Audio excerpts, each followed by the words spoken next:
I found out my fiancé had a second apartment in Chicago, and I was never supposed to find it. I wasn't snooping. I wasn't suspicious. I wasn't even looking for anything. I was just trying to return a package. We lived together in Lakeview, in a quiet building a few blocks from the lake. The kind of place where neighbors say hi in the hallway and nothing ever really happens. Safe. Predictable. That was our life. Ethan and I had been together for 3 years. Engaged for 6 months. Wedding already booked for October. Small venue outside the city. White barn. String lights. Everything planned down to the playlist. We had a joint savings account. Shared groceries. Split rent. We even had a shared calendar for bills and appointments. Nothing about us felt unstable. That's why this didn't make sense. The package showed up on a Wednesday afternoon. I had just come back from Target, arms full of bags, when I saw it sitting outside our apartment door. Brown envelope. No logo. Looked official. I picked it up without thinking until I saw the label. Ethan Carter. 214 West Elm Street, apartment 3B. Chicago, Illinois. I just stood there for a second. We live on Maple Avenue. Apartment 2A.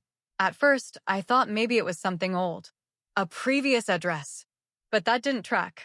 We'd been living together for almost 2 years, and before that, he was staying with his brother in Logan Square. West Elm wasn't part of his past. At least, not any part one knew. I walked inside, set the bags down, and kept staring at the package like it might explain itself. It didn't. So I did the normal thing. I texted him, "Hey, did you accidentally ship something to a different address?" He replied almost instantly, "What? No. Why?" I sent him a photo. There was a pause. Maybe 20 seconds. Not long, but long enough for me to notice. Then, "That's weird. Must be a mistake. Just leave it. I'll figure it out later." That was it. No questions. No, let me check. No curiosity. That's not like him. Ethan is the kind of person who over-explains everything. If something is even slightly off, he talks it through until it makes sense. But this? He shut it down immediately. I told myself I was overthinking it. People mess up addresses all the time. Still, I left the package on the kitchen counter. And I kept looking at it. 214 West Elm Street. Apt 3B. I don't know why, but it started to bother me more the longer it sat there. Around 9 p.m., Ethan got home. Same routine. Kiss on the cheek. "Hey, how was your day?" Keys on the counter. Normal. Too normal. He didn't even look at the package at first. That's what got me. Usually, if something has his name on it, he checks it right away. Even junk mail. But this time, he walked right past it like it didn't exist. That's when I said, "Hey, that package came for you." He paused, just for a second. But I saw it. Then he turned, walked over, and picked it up. "Oh yeah," he said casually, like he just remembered. That thing. That thing." He glanced at the label for maybe 2 seconds, then set it back down. "Yeah, it's nothing important," he said. Nothing important. I tried to sound casual. "Then why is it going to a different address?" He shrugged. "Probably a mix-up. Old system or something." Old system. That didn't make any sense, but he said it so easily. Like it was obvious. Then he changed the subject. Asked about dinner. Turned on the TV. Started talking about work like nothing had happened. And I let it go. At least, I pretended to. Later that night, after he fell asleep, I was still awake, staring at the ceiling. That address kept replaying in my head. 214 West Elm Street. Apt 3B. I grabbed my phone. I don't know what I expected to find, but I typed it into Google anyway. And the second I saw the listing, my stomach dropped. Because it wasn't an office. It wasn't a storage unit. It was a 1-bedroom apartment. And according to the listing, it was currently occupied. I kept staring at my phone, hoping I had read it wrong. But I hadn't. 214 West Elm Street. Apartment 3B was listed as an active rental. 1 bedroom. Recently updated. And right there under the details, it said currently occupied. I felt that drop in my stomach again. The kind that doesn't go away. I zoomed in on the photos. Clean kitchen. Gray cabinets. White countertops. A small living room with a couch near the window. It looked lived in. Not staged. Not empty. Lived in. I switched over to Google Maps and dropped the pin on the address. Street View loaded, and there it was, a normal 3-story brick building. Nothing special. The kind of place you'd walk past without noticing. I zoomed in closer. Apartment 3B. 3rd floor. Corner unit. I don't know why, but that detail stuck in my head. At that point, I should have stopped. Closed my phone. Gone to sleep. But I didn't. I went back to the listing and scrolled all the way down. There was a property management company listed. And a phone number. I stared at it for a long time. I knew calling at midnight would be insane. But the fact that I even considered it made something very clear to me. This wasn't nothing. This wasn't a mix-up. Something didn't add up. I put my phone down and tried to sleep. I didn't. Every little thing from the past few months started replaying in my head. Ethan working late more often. His phone on silent. The way he started taking calls in the other room. At the time, none of it felt like a red flag. Just life. Stress. Work. Now it all felt different. Around 2 a.m., I got out of bed as quietly as I could. Ethan was asleep next to me, breathing steady, completely unaware that everything in my head was falling apart. I walked into the kitchen. The package was still sitting on the counter. I stood there for a minute. Then I picked it up. I told myself I wasn't opening it. I just wanted to look at it more closely. That was a lie. My fingers were already sliding under the edge of the seal before I could stop myself.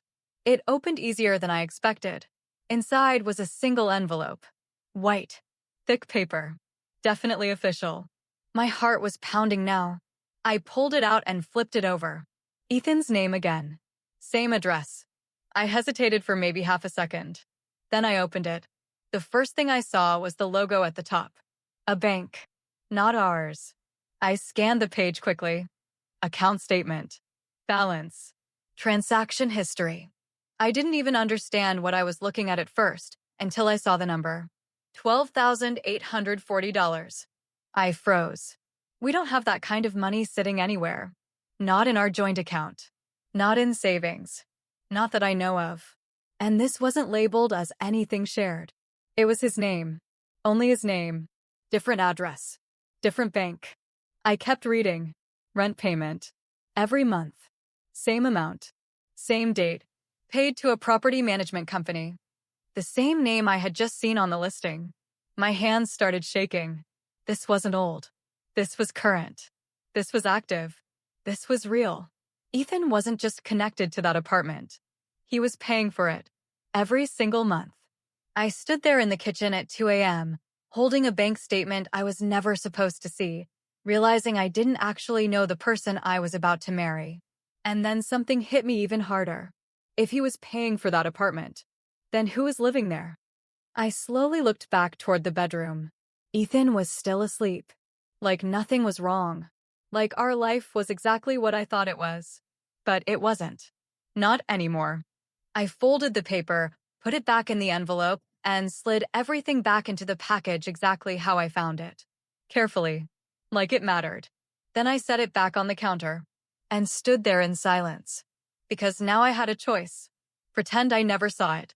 Or find out the truth. And something deep down told me, if I went to that apartment, everything was about to get a lot worse. I didn't sleep. Not even a minute. I just lay there next to Ethan, staring at the ceiling, replaying everything in my head. The package. The address. The bank statement. The rent payments. There was no version of this that made sense. Unless. No. I didn't even want to say it in my head. Around 6:30 a.m., Ethan's alarm went off. Same as always. He reached over, turned it off, stretched, and rolled toward me. Morning, he said, half asleep. I forced a small smile. Morning. I watched him closely that entire morning. Every movement. Every word. Trying to catch something I'd never noticed before. But he was normal. Showered. Made coffee. Checked his phone. Kissed me goodbye before leaving for work. Nothing about him looked like someone hiding a second life. That somehow made it worse.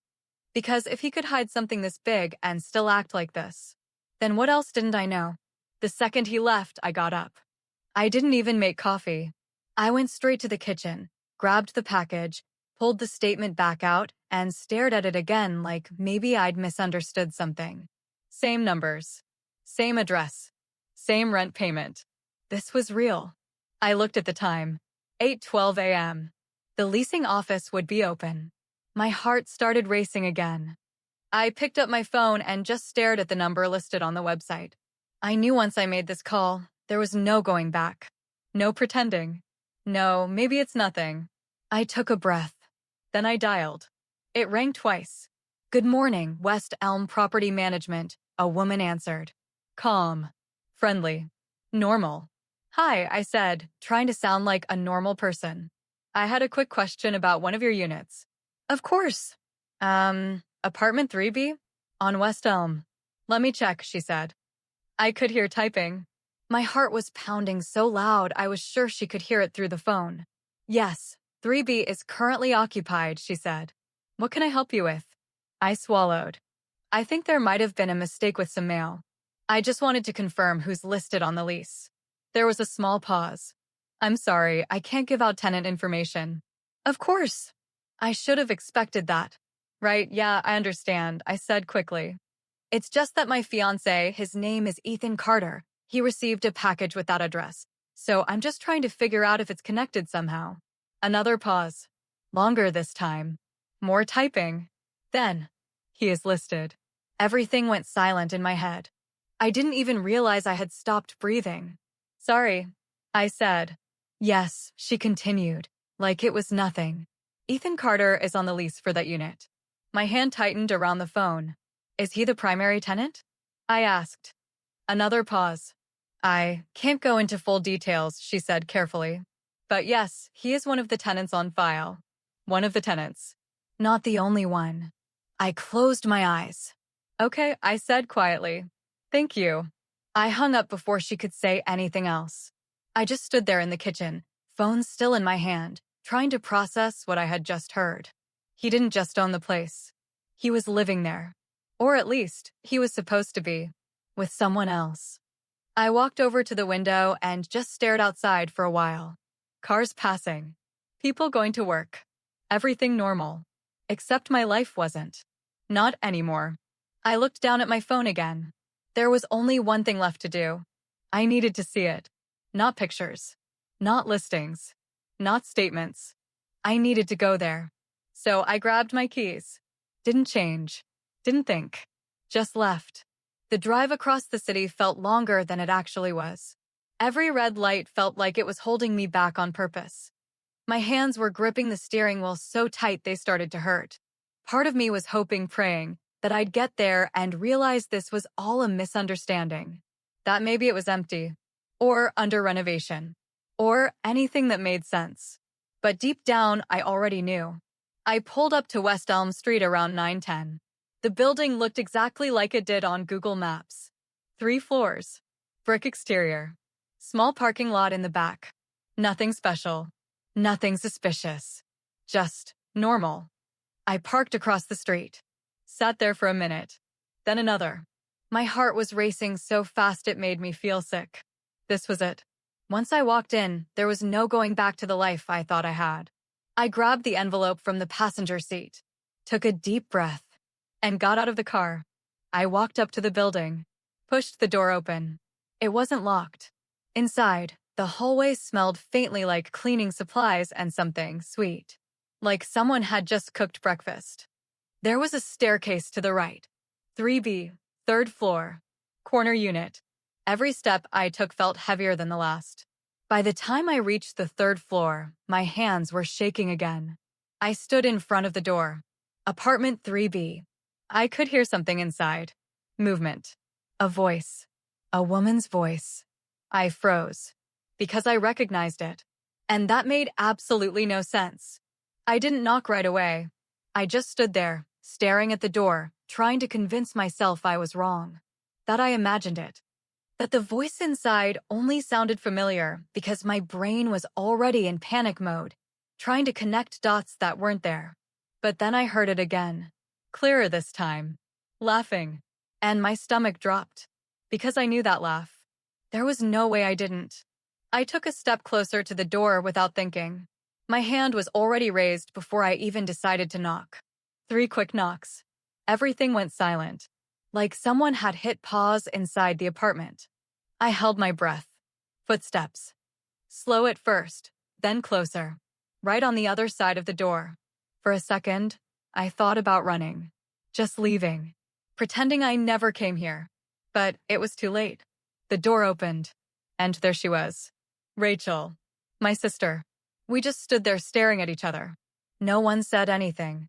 Her face went completely pale, like all the color drained out in a second. Her eyes moved from me, to the envelope in my hand, and then back to my face. "Why are you here?" she asked. Not surprised. Not confused. Just defensive. That's what hit me first. Not shock. Not, "Oh my God, what are you doing here?" Just that. "Why are you here?" My voice came out quieter than I expected. "I think I should be asking you that." She opened her mouth like she was about to say something, then closed it again. Behind her, I could see into the apartment. Same couch from the listing photos. Same kitchen. Same layout. And then, movement. Someone else stepping into the frame behind her. Ethan. He froze the second he saw me. Completely froze. For a split second, none of us moved. It felt like time just stopped. Then everything hit at once. "What is this?" I asked. My voice wasn't loud. That somehow made it worse. Rachel stepped slightly to the side, like she didn't know whether to block the doorway or let me see everything. Ethan finally spoke. "Hey, listen, this isn't what it looks like." Of course. Of course that's what he said. I let out a short laugh that didn't even sound like mine. "Then explain it to me. Because right now it looks exactly like what it is." He ran a hand through his hair, already stressed, already scrambling. "We were going to tell you." "When?" I snapped. "After the wedding?" Rachel finally stepped forward. "Don't do that," she said quietly. "Don't do that." I looked at her, really looked at her. My sister. The person who helped me pick out my dress. The one who cried when Ethan proposed. The one who told me I was lucky. Standing in an apartment he was secretly paying for. With him. "Tell me I'm wrong," I said. "Tell me this isn't what I think it is." She didn't answer. She didn't even try. That was my answer. I felt something inside me shift. Like a switch flipped. "Are you serious right now?" I said, louder this time. "Both of you."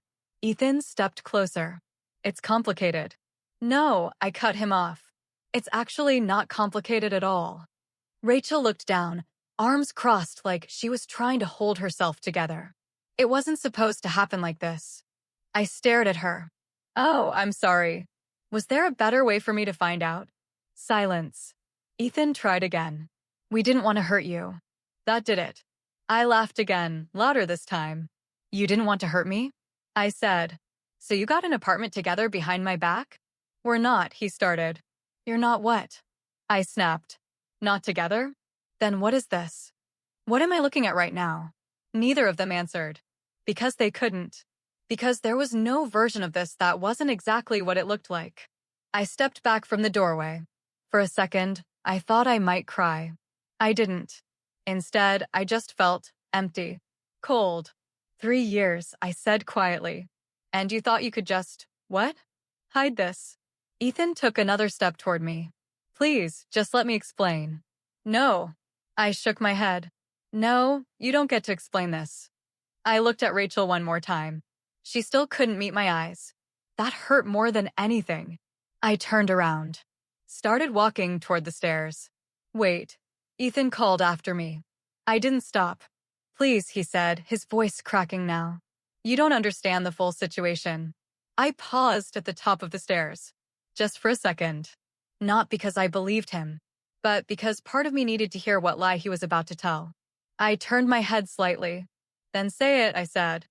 And that's when he said something I wasn't expecting. Something that made all of this even worse. "We didn't plan for you to find out this way," he said. I frowned. "That's not an explanation." He hesitated. Then, "She's pregnant." Everything went quiet again. But this time, it wasn't shock. It was something much heavier, because I knew exactly what that meant. And suddenly, this wasn't just betrayal anymore. For a second, I thought I misheard him. She's what? Rachel finally looked up at me. Her eyes were red, like she'd already been crying before I even got there. I'm pregnant, she said quietly. Just like that. No build-up. No explanation. No apology. Just the truth. It hit differently than everything else. The apartment. The bank statement. Even seeing them together, I could process that as betrayal, lies, something I could eventually put into words. But this changed everything. Because this wasn't just something they did. This was something that was already moving forward. Something permanent. I felt my chest tighten. How far along? I asked. I don't even know why I asked that. Maybe I was trying to make it real. Put a timeline to it. Rachel hesitated. Almost 4 months. For months. I did the math without trying. My stomach turned. You got pregnant while we were engaged, I said. Not a question. A fact. No one answered. Ethan took a step toward me again, like he thought getting physically closer would somehow fix this. It wasn't supposed to happen like this, he said again. That line. They both kept saying it like it meant something. Like there was a version of this that would have been acceptable. I looked at him.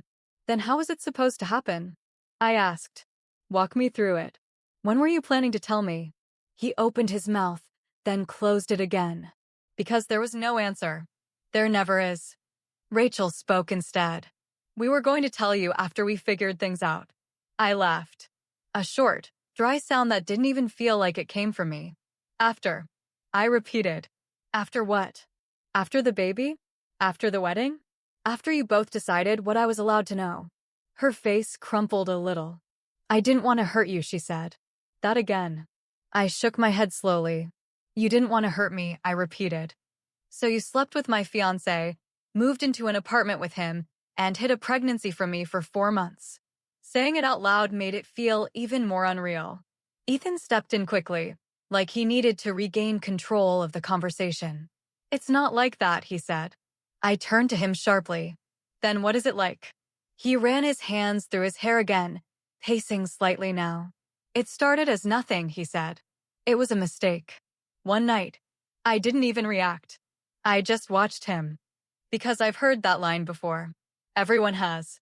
It didn't mean anything at first, he continued. And then things got complicated. Complicated? I repeated. You got an apartment together. That's not complicated. That's a plan. He stopped pacing. She needed a place to stay, he said. I blinked. Are you serious right now? Rachel stepped in, her voice a little stronger now. I didn't have anywhere else to go, she said. After everything with my lease, Stop, I cut her off. I didn't want to hear it. I didn't want to hear any version where this somehow made sense in their heads. Because it didn't. Out of every option you had, I said slowly, you chose him. She didn't answer. Because again, she couldn't. I looked between them. Standing there together like this was just another stressful life situation they needed to figure out. Like I wasn't the one standing in the middle of it. Does anyone else know? I asked. Rachel shook her head. No. Your friends? Mom? No. So I was the last one. Of course I was. I let out a breath I didn't realize I'd been holding. Okay, I said quietly. And for the first time since I got there, my voice was completely calm. Too calm. Ethan looked at me carefully. Okay, what? I'm done, I said. That got a reaction. What do you mean? He asked quickly. I looked at him like the answer should have been obvious. I mean, I'm not marrying you, I said. I mean, I'm not fixing this. I mean, I'm not staying here and listening to excuses. Rachel took a small step toward me. Can we just talk about this? No, I said firmly.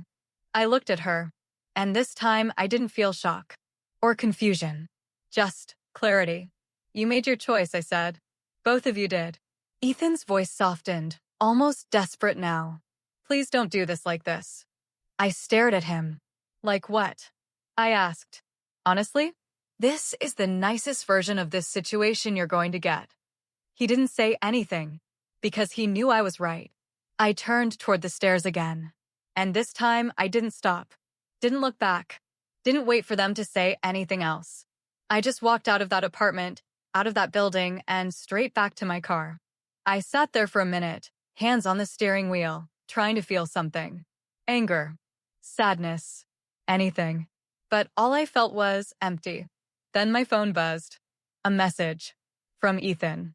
I can explain everything. Please don't tell anyone yet. I stared at the screen. And that's when something clicked. Not about them. About me. Because suddenly, I realized something very important. I wasn't the one who needed to stay quiet. I stared at that message for a long time. I can explain everything. Please don't tell anyone yet. Of course. That's what he was worried about. Not what he did. Not how I found out. Not the fact that he had been living a completely separate life behind my back. He was worried about who else would find out. That's when something in me shifted again. Up until that moment, I had been reacting, processing, trying to catch up to what was happening. But now I was thinking clearly. I wasn't the one who had something to hide. They did. I unlocked my phone and opened our shared wedding planner app. Guest list, venue payments, seating chart drafts, everything we had built together over months. I scrolled through it slowly. And then I did something I never thought I would do. I took screenshots of everything. Every deposit, every contract, every detail tied to his name and mine. Because if this was ending, and I wasn't going to be the one left dealing with the fallout alone. My phone buzzed again. Ethan, please, let's just talk before you do anything. Before I do anything. I typed back. Oh, now you want to talk? 3 dots appeared instantly. I didn't want it to happen like this. That line again. I didn't even respond. Instead, I opened my contacts, scrolled, and tapped on a name. Mom. My finger hovered over the call button. For a second, I hesitated. Because I knew once I said it out loud, everything would become real in a way it hadn't been yet. No more processing. No more denial. Just truth. I hit call. She picked up on the second ring. Hey, honey. Everything okay? I took a breath. No, I said. It's not. Silence. Then her tone changed immediately. What happened? I looked straight ahead, gripping the steering wheel. Ethan's been living in another apartment, I said. With Rachel. There was a pause. A long one. What? She said finally, like she hadn't heard me correctly. And she's pregnant, I added. This time, there was no confusion. Just silence. Then, you need to come home, she said. Not a question. A decision. I'm on my way, I said. I hung up. My hands were shaking again, but this time it wasn't panic. It was adrenaline. Because now things were moving. I drove straight back to our apartment. Every mile felt different than the one before. Before, I was driving toward the truth. Now I was driving away from a lie. When I got back, I walked in like I didn't even recognize the place. Same couch. Same kitchen. Same everything. But it didn't feel like home anymore. It felt like a setup. Like something fake I had been living inside without realizing it. I grabbed a suitcase from the closet and threw it on the bed. Didn't think. Didn't organize. Just started packing. Clothes. Essentials. Charger. Laptop. Done. My phone kept buzzing on the nightstand. Ethan. Call after call. Message after message. I ignored all of it. Then one message came through that made me stop. From Rachel. Please don't tell Mom everything like this. She won't understand. I just stared at it. Won't understand. I typed back. You're right. 3 dots appeared. Then disappeared. Then appeared again. And I sent the second message before she could reply. She deserves to know exactly what kind of daughter she has. I put my phone down. That was it. That was the moment I knew there was no going back. No fixing this. No soft version of the truth. I zipped up my suitcase, took one last look around the apartment, and walked out. Didn't leave a note. Didn't leave a message. Just left. By the time I got to my parents' house, my mom was already outside waiting. The second I stepped out of the car, she knew. She didn't ask anything. She just hugged me. And for the first time since all of this started, I broke. Not in anger. Not in panic. Just everything at once. When I finally pulled away, she looked me straight in the eyes. Tell me everything, she said. And I did. Every detail. The apartment. The bank statement. The call. The pregnancy. All of it. She didn't interrupt once. But her expression changed the more I talked. Shock. Then anger. Then something colder. When I finished, there was a long silence. Then she asked one question. Does your dad know? I shook my head. Not yet. She nodded slowly. Good, she said. Something in her tone made me look up. Why? I asked. She held my gaze. Because once he finds out, she said quietly, this is going to get a lot worse. I didn't ask what she meant. I already knew. My dad isn't loud. He's not the type to yell or make scenes. But when something crosses a line with him, it stays crossed. And this? This wasn't just a line. This was betrayal. Family. Trust. All of it. Call him, my mom said. I hesitated for a second. Then I did. He picked up on the third ring. Hey, kid, he said. Normal. Calm. Like it was any other day. Dad, my voice cracked a little. I hadn't cried again, but it was close. Something in my tone must have hit him immediately. What happened? He asked. I looked at my mom. She nodded once. So I told him. Not everything in detail like I did with her. Just the facts. Ethan. Apartment. Rachel. Pregnant. Silence. Then, stay where you are, he said. That was it. No questions. No confusion. Just that. Okay, I said quietly. He hung up. I looked at my mom. He's coming. She nodded. I figured. About 30 minutes later, I heard his truck pull into the driveway. He walked in, saw me, and for a second, his expression softened. Hey, he said. Then he looked at my mom. And something changed. Where are they? He asked. Not what happened. Not are you okay? Where are they? I swallowed. West Elm. Apartment 3B. He nodded once, then turned and walked back toward the door. Dad, I said. He stopped. Don't do anything stupid, I added quickly. He looked at me over his shoulder. I'm not, he said. But the way he said it didn't make me feel better. It made me feel like he had already decided something. He left. The house felt heavier after that. Quieter. My phone kept buzzing on the table. Ethan. Rachel. A couple of unknown numbers. I flipped it over. I didn't want to hear from them anymore. Not right now. About an hour later, my mom's phone rang. She looked at the screen. It's him, she said. She answered. Yeah. Pause. Her expression didn't change much, but I could see something behind it. Okay, she said. We'll be here. She hung up. I sat up straighter. What happened? She looked at me. He talked to them, she said. Talked? I repeated. She nodded. That's what he called it. Something about that wording made my stomach tighten again. Are they okay? I asked. I don't know why I asked that. Maybe because no matter what they did, they were still my people. My mom studied me for a second. They're fine, she said. Physically. Physically. I leaned back in the chair. Didn't say anything else. A few minutes later, my phone lit up again. This time, it wasn't Ethan. It was a group chat. Family group chat. And there was already a message in it. From my dad. I just spoke to Ethan and Rachel. The wedding is canceled. Do not contact her unless she reaches out first. I stared at the screen. My chest tightened again, but not in the same way as before. This felt final. Like a door had been slammed shut. Messages started coming in almost immediately. What is going on? Is this true? Call me. Are you okay? I put my phone down. I didn't answer any of them. Not yet. Instead, I looked at my mom. Did he tell them everything? I asked. She nodded slowly. Yes, she said. Everything. I exhaled. And for the first time since all of this started, I felt something shift again. Not anger. Not shock. Something else. Relief. Not because it didn't hurt. It did. More than I could explain.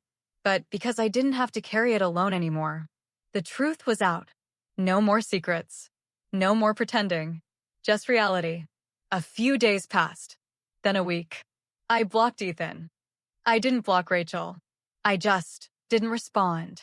I moved most of my things out of the apartment with my dad's help. Didn't see Ethan. He wasn't there. Of course he wasn't.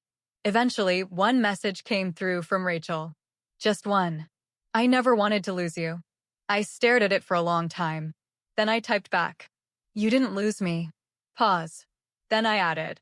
You chose this. I didn't wait for a reply. I just locked my phone. Because that was the truth. Not complicated. Not confusing. Just a choice. Their choice. And now? I finally got to make mine.